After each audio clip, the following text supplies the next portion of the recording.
আসসালামু আলাইকুম। অনেকে মোটামুটি ভালোই একটু টেনশনে আছো যে ফাইনালের পড়াগুলো কিভাবে শেষ করা হবে, সিলেবাস অনেক বাকি।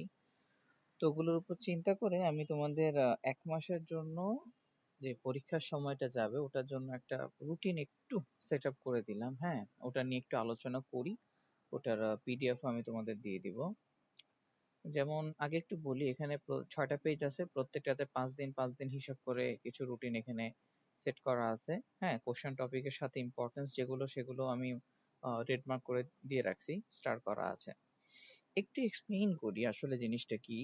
এখানে ডেইলি বেসিসে কিছু পড়া দেওয়া আছে, যে ডে 1 ডে 2। হ্যাঁ, আমি তারিখও দিয়ে রাখছি নিজের মতো করে।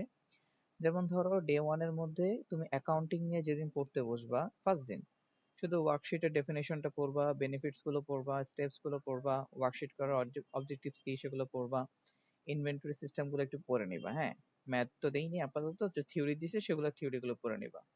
এরপরে বিজনেসের পড়া যখন ধরবা, ম্যানেজমেন্টের মধ্যে শুধু ডেফিনেশন আর লেভেলসটা পড়ে ছেড়ে দিবা। হুম। ইংলিশের মধ্যে এখানে কোয়ান্টিফায়ার্স এর যতটুকু রুলস তোমার পসিবল হয় সেগুলো পড়ো, এক্সারসাইজে সেগুলো করো। হ্যাঁ, তারপরে হিস্টোরির মধ্যে একটা কোশ্চেন দেওয়া আছে, এই যে দেখো শর্ট নোট, যেটা পলিটিক্যাল রিপ্রেশন আমি 2 দিন দিছি। তার মানে চাইলে হাফ এন্ড হাফ করে পড়তে পারো। তারপর হচ্ছে ম্যানেজমেন্টের মধ্যে প্ল্যানিং নিয়ে যেদিন বসবো, ডেফিনেশন, ক্যারেক্টারিস্টিক্স আর ইম্পর্টেন্স গুলো পড়বা। একটু বলে রাখি, এই যে আমি এটা 1 তারিখে দিলাম, এর মানে এই না যে 1 তারিখে এগুলো পড়ে শেষ করতে হবে বা এটা 2 তারিখে পড়ে শেষ করতে হবে। কথা হচ্ছে এগুলো ডেইলি বেসিসের টার্গেট। একদিন আমি যখন পড়তে বসবো, আমি যখন বিজনেসের ডিসিশন মেকিং পড়তে বসবো, আমি ওই দিন শুধু এটাই পড়বো। হ্যাঁ, আর কোনো কিছু পড়বো না। মনোযোগ দিয়ে শুধু এটাই পড়বো। সিলেবাস যেটা আছে, সিলেবাস নামের যে বস্তু আছে, ওকে ভেঙে ভেঙে চিন্তা করো। তোমাদের সমস্যা হচ্ছে যখন তুমি অ্যাকাউন্টিং এর একটা অংশ পড়তেছো, ম্যাথ করতেছো, তখন তোমার মাথায় ঘুরতেছে আয় হায় ম্যানেজমেন্টের এটা বাকি, হিস্টোরির ওইটা বাকি, হিস্টোরি এতগুলো কিভাবে মুখস্থ করবো। তো এই জিনিসগুলো বাদ দাও।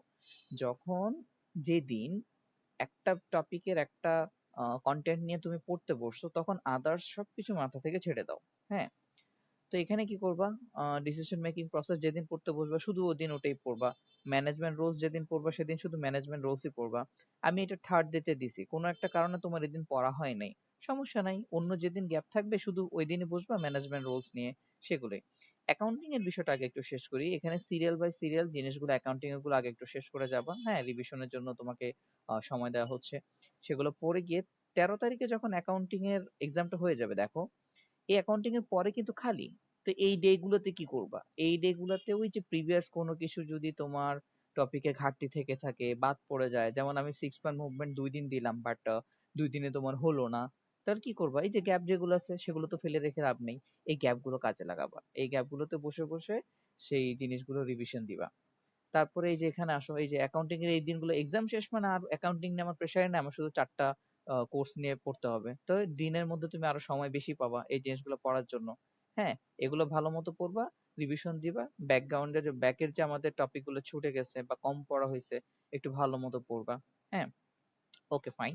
সামনের দিকে আগাই। এই যে বিজনেস পরীক্ষা যেদিন শেষ হয়ে যাবে, বিজনেস পরীক্ষা শেষ হওয়ার পর দেখা যাচ্ছে যে বিজনেস পরীক্ষা নিয়ে আর প্যারা নাই, তাহলে আমরা কি করব, বিজনেস পরীক্ষার পরে আমরা নিজের মতো করে অন্যান্য কোর্স গুলো সেখানে অ্যাড করে দিব। আচ্ছা, তাহলে এবার সামনের দিকে আসো।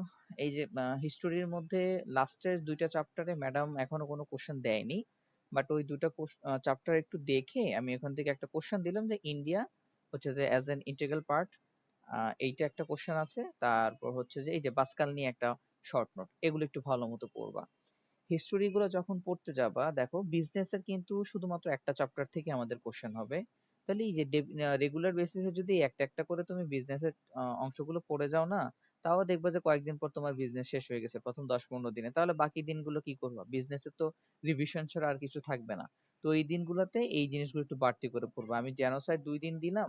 তো এখন যে তুমি এই রুটিন মাফিক মানতে মানতে যদি এই পর্যায়টায় চলে আসো, এই পর্যায়ে চলে আসলে দেখা যাবে যে আমার অ্যাকাউন্টিং পরীক্ষা নাই, আমার বিজনেসের সব পড়া হয়ে গেছে, আমি রিভিশন পর্যায়ে আছি। তাহলে আমার শুধু ইংলিশেও মোটামুটি পড়া শেষে আমি রিভিশন পর্যায়ে থাকবো।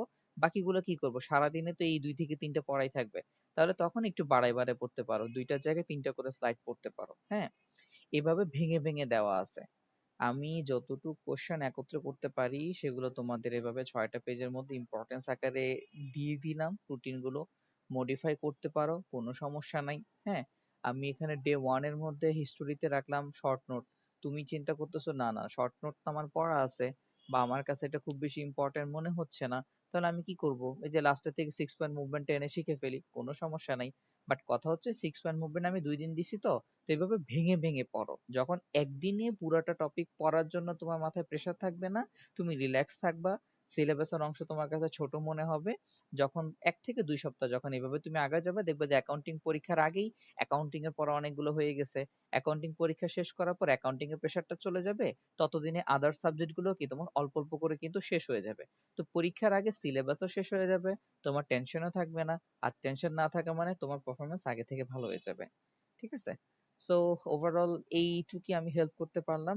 এবার তোমাদের এফর্টস এর উপর নির্ভর করে, নিজেদের মতো করে নোটস কালেক্ট করো বা সেগুলো সাজাও, টাইম ওয়াইজ একটু পড়ো। রেগুলার এখান থেকে পড়তে গেলে 2 থেকে 3 ঘন্টা একটু সময় দিয়ে দিয়ে পড়বা।